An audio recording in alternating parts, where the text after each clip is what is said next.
Senior journalist Poddala Jayantha states that journalists who are in self-exile due to the threats levelled at them are hopeful of returning to the island. Jayantha said that he and fellow journalists can only return to Sri Lanka if the government can guarantee their protection.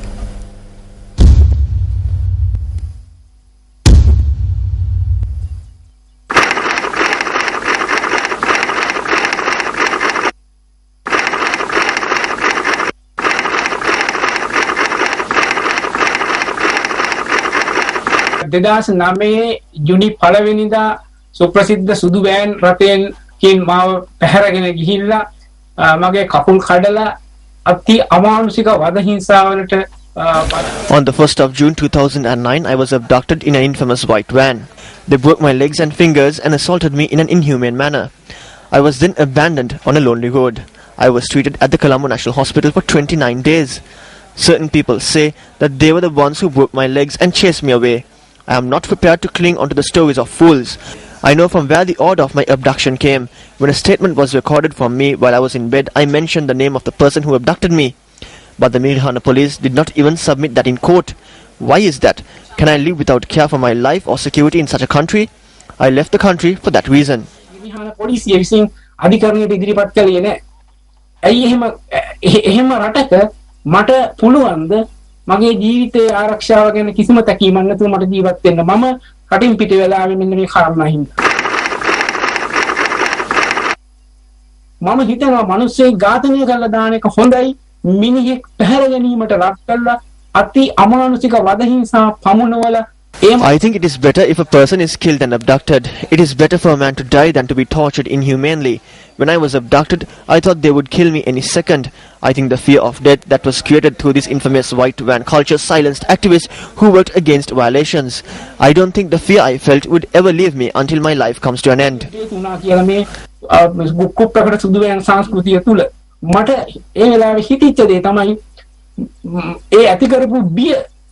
මේ ජීවිතේ මම හිතන්නේ ඉවර වෙන තාක්කල් මට ඒක නැති කරගන්න බැරි වෙයි.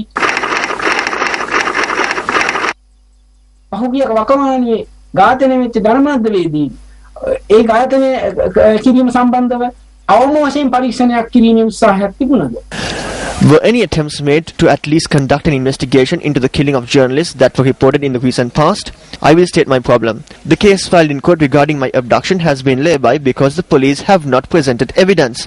I was abducted at the Embuldenia junction at around 5:30 in the evening. I was tortured and then abandoned on a road near the Angoda Mental Hospital in the evening. Those days, all vehicles that travel through Embuldenia after 6 in the evening are inspected because vehicles have to travel from Embuldenia to Angoda via the Madivela Road, which is a high security zone. You have to travel via Parliament Road, which is a high security zone. Therefore, all vehicles that travel after 6 in the evening are stopped at army checkpoints and identity cards are checked. The police and the army record the license plate number of all vehicles. Therefore, how did the van in which I was abducted manage to travel to Angoda? Therefore, is there any assurance that I would be allowed to live safely if I return to the country and carry out my services in the media? I do not see such an assurance. There are a number of fellow journalists who live in America and Europe. All of them are prepared to return to Sri Lanka at any time and begin their media career. However, the government must guarantee that their lives will be protected if they return to Sri Lanka. හැබැයි ආණ්ඩුවේ බලධාරීන් ඒ අයව ලංකාවට ආවතින් ඒ අයගේ ජීවිතය ආරක්ෂා කරනවා කියලා දෙන සහතිකය මොකද්ද? On tonight's Words of Wisdom segment, we take a look at some famous words of the 16th President of the United States of America, Abraham Lincoln.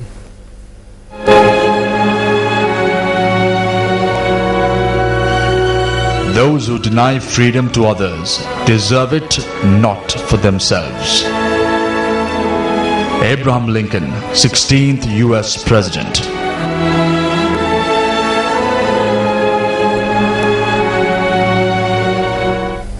The Department of Meteorology has forecasted an increase in wind speeds in the coastal areas of the island tonight. These are satellite images that were obtained this evening from the AccuWeather website. It indicates that wind speeds can reach up to 70 kilometers per hour in coastal areas. As the seas off the coast of Putlam to Hambantota via Galle can be rough, warnings have been issued to exercise caution when engaging in naval and fishing activities.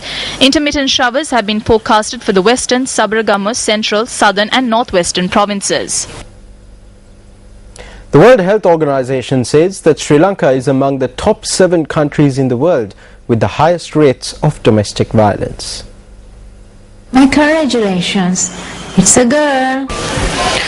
In a report issued, the WHO notes that the scale of abuse was highest in Asia, where data from Bangladesh, East Timor, India, Myanmar, Sri Lanka and Thailand showed 37.7% of women were affected.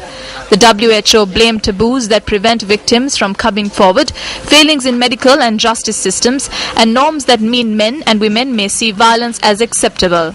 The WHO says that more than a third of all women worldwide are victims of physical or sexual violence, posing a global health problem of epidemic proportions.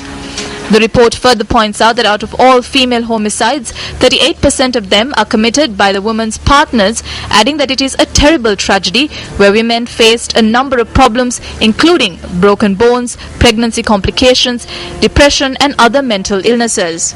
The Director of the Police Women's and Children's Bureau, SSP Jayantha Wickramasinghe, says that the number of complaints that have been received for the first 5 months of this year pertaining to the harassment of women have increased in comparison with last year. Incidentally, complaints pertaining to the harassment of women saw an increase in 2012 in comparison with 2011. SSP Jayantha Wickramasinghe added that there had been an increase in incidents of domestic violence that had been investigated by the police and for which charges had been filed. According to statistics from the Police Women's and Children's Bureau, the majority of complaints regarding the harassment of women are received from the North Central, Sabaragamuwa and Western provinces.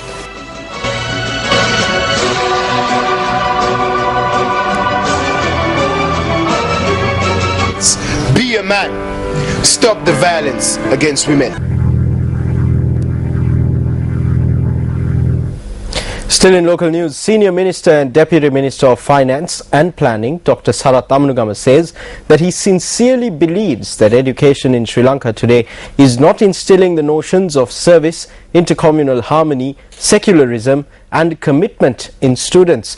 Dr. Amunugama made this observation at an event held in Colombo last evening. For example, the notion of service. One would even say selfless service. The notion of intercommunal harmony. The notion of secularism, which is also very important today. The notion of committing your best to whatever undertaking you are engaged in.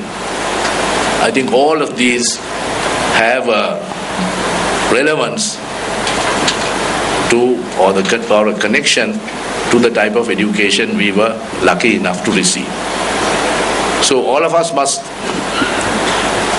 on an occasion like this, think of the vital role that education should play, and I sincerely believe is not playing in our country at the present moment. Senior Minister Dr. Sarath Amunugama and the Secretary to the President Lalit Weeratunga were among those who attended the launch of the book Man of All Seasons in Colombo last evening. The book is a chronicle of the Divisional Revenue Officer or DRO service between 1939 and 1963.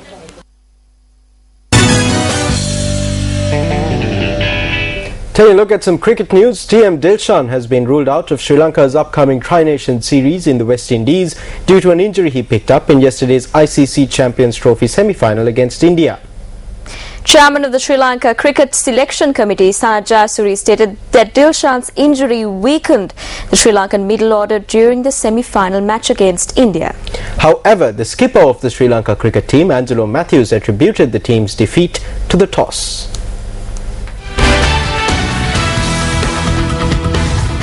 India clinched an 8-wicket win against Sri Lanka in the semi-finals of the ICC Champions Trophy played at Cardiff yesterday. Sri Lanka has made it to the semi-finals of the Champions Trophy 3 times but has failed to secure a spot in the finals so far. Yeah, it was a bad day, office. So the toss was very vital, I thought. The wicket was swinging and seaming, so the batters were finding it hard to time the ball. It was, especially with the 2 new balls, it was not coming on. It was a bit too pace, and they had a bit of lateral movement. So opening batsman TM Dilshan sustained an injury in the 3rd over of the match yesterday. Speaking to Sports First from London, Chairman of the Sri Lanka Cricket Selection Committee, Sanath Jayasuriya, said that Dilshan's injury weakened the Sri Lankan middle order. I think mainly the issue was batting is Dক্ষিণা France on the board to defend. That was the key. Overall, in the morning, the toss also very crucial part that particular day in the morning session. So I think can't give any excuses though. But I think if you want to win a match, you need to bat well and get some runs on the board. With that, we wrap up Prime Time News. I'm Stephanie Lazarus. And I'm Nadim Majid. Have a pleasant weekend ahead. Good night and good luck.